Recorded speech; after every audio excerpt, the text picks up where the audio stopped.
Well, it seems that we have once again reached the point where shortage of computer hardware is making PC gaming super expensive and inaccessible, this time due to RAM and to some extent video memory. And all because of what? Because of AI, of course. You see, it's simply more profitable for corporations to sell memory for AI servers, as companies like Microsoft, Amazon, and Google are buying them up in crazy quantities. So, companies that have been producing good, high quality RAM for us gamers for years are shifting their priorities and transferring their capacity from consumer DDR5 to high margin AI server memory. I wanted to upgrade my memory and buy more RAM a month ago, so I was shocked to see that prices had already doubled compared to July or even August. Well, it seems that I am not going to be the lucky owner of a large amount of memory and will remain with my 16 gigabytes. And judging by the forecast, the demand for memory is not going to fall in the coming years and the price will only grow. I don't even know what to say to you guys who wanted to upgrade or build a new PC right now. It seems like this is not the best time for it. Plus, there is news that Nvidia is also going to raise prices on its graphics cards. According to rumors, we can expect price increases on top of the line graphics cards such as RTX 5080 and RTX 5090, with the latter's price potentially rising from $2,000, which is already quite a lot and not everyone can afford, to a staggering $5,000. Some might say it would be acceptable to purchase a decent mid-range card from this line, but that is not the case either. Reports suggest Nvidia may consider reducing production of mid-range GPUs, such as the GeForce RTX 5070 and RTX 5060 Ti, by 30–40%. Given the increased demand, this will likely put further pressure on prices. So the price increase will affect the entire line of graphics cards, and most likely older models will also become more expensive due to the shortage and high cost of new models. It's as if we are back a few years ago during the mining boom when people and companies were buying up graphics cards and creating massive shortages. Then COVID hit, bringing a semiconductor crisis with it, and once again ordinary gamers suffered, unable to buy a decent GPU at a reasonable price. It's obvious what's happening with PC gamers, but console gamers will also be affected. This is because companies are starting to delay the release of new consoles due to the situation, and price increases are planned for some devices. This is a problem we all have, and it's not clear when it will be fixed. And okay, shortages happen, anything can happen, but let's talk about the games themselves. Over the past year, we have seen how major publishers such as Ubisoft, Microsoft, and Sony simply don't understand what gamers want.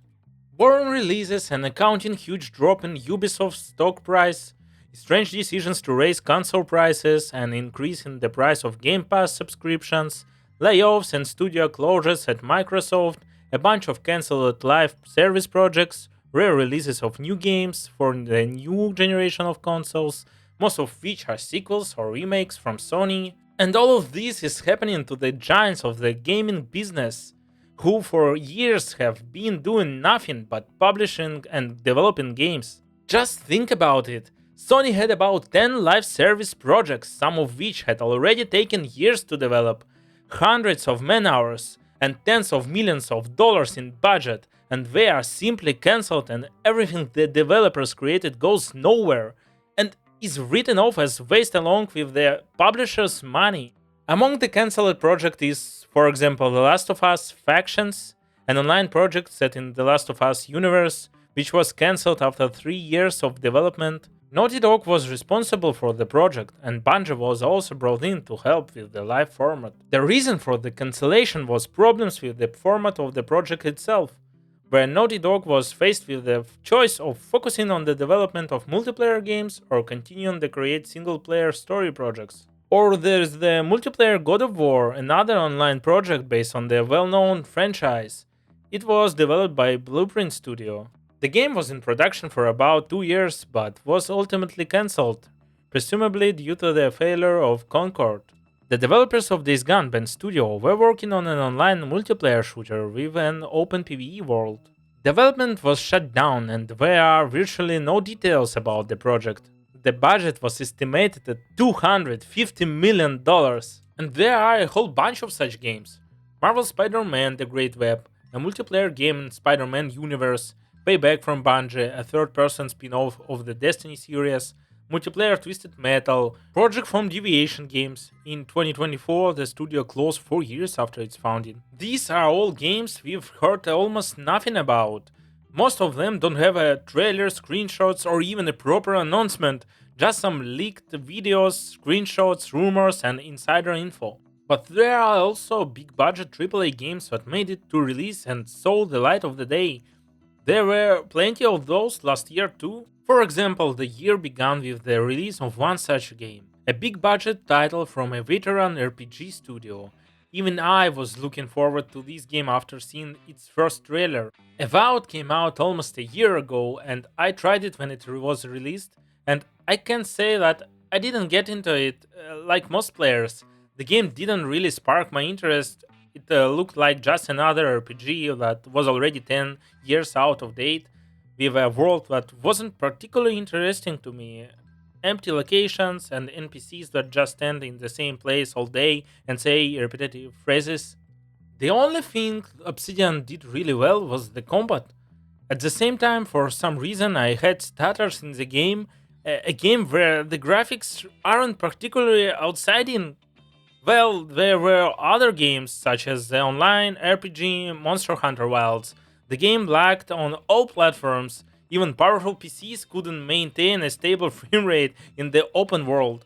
Although the game itself was good, the developers neglected optimization, resulting in poor reviews from players and the loss of a large part of the audience within a few months, as the developers were unable to fix the game in time. Once again, I've already criticized Avowed, but we can remember what Oblivion Remastered was released last year.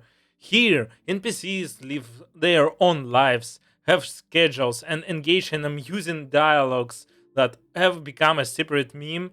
The game has an interesting world and cool quest lines, and the developers have neatly transferred all of these into a new shell, the Unreal Engine 5 shell. Excited, I rushed to download the game, which was in my Game Pass, and what did I see?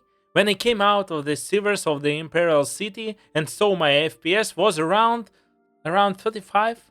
Of course I understand that I don't have an RTX 5090 or 5080, but only a 3070 Ti.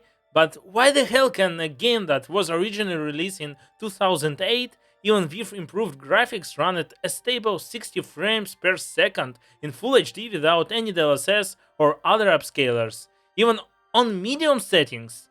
It doesn't look any better graphically than Kingdom Come Deliverance 2, which runs smoothly on my PC at the high settings. Oblivion Remastered was released in terrible technical condition with stutters that weren't fixed even 6 months after release.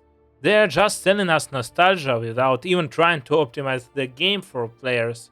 It feels like the developers just go into Unreal Engine and check all the boxes they see without thinking about whether all these features and technologies are necessary in their game, and if they are going to add them, how best to optimize everything. Well, what's the point? Players have modern upscalers and frame generation, so why bother doing anything yourself and stressing out?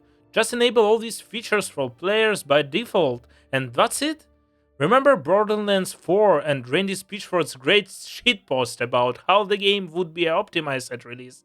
But in reality, the game looked worse than some games from 8 or 10 years ago, and managed to run poorly even on top of the line graphics cards if players played in native resolution without frame generation. I could say that something is clearly wrong with the industry, but that's not the case. After all, the same year saw the release of the gorgeous Clair Obscur Expedition 33, Blueprints, Hollow Knight Silksong, Split Fiction, Dispatch, and a bunch of other mid-budget and indie games that cost less to develop, work perfectly, are fun to play, and don't cost $60-70 like all the new AAA titles. Arc Riders is also a game service made with Unreal Engine 5, which has large open locations and, unlike other projects on this engine, works perfectly on my PC, even though I initially had epic settings, and ray tracing enabled by default. This is what happens when people who understand how the engine works and devote time to optimizing their project get down to business. The result is a good game with huge online numbers that are still holding up, unlike Battlefield 6 for example, and the game will probably have some serious lags. Ultimately, this past year has taught us a vital lesson. A great game doesn't need $100 million budget to be worth your time. Today, a $70 price tag is often more of a sign of publisher's ego than a mark of quality. Yeah, hardware prices are enough to give anyone a heart attack, and the idea of a 5000 RTX 5090 feels like some kind of dystopian fever dream, but you know what? We don't need those monsters to have a blast. While giants like Ubisoft are busy forcing us through 100 hours of identical outposts, small studios and AA hidden gems are bringing back the magic of gaming. So don't let the RAM shortages or GPU price hikes bring you down. The industry is shifting, and maybe this AAA crisis is exactly what we needed to finally notice the real masterpieces hiding right under our noses.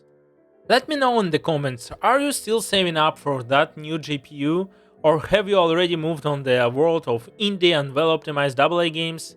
What was the game this year that made you forget about looking at your FPS counter? Thanks for watching until the end. I'll see you in the next one. Peace!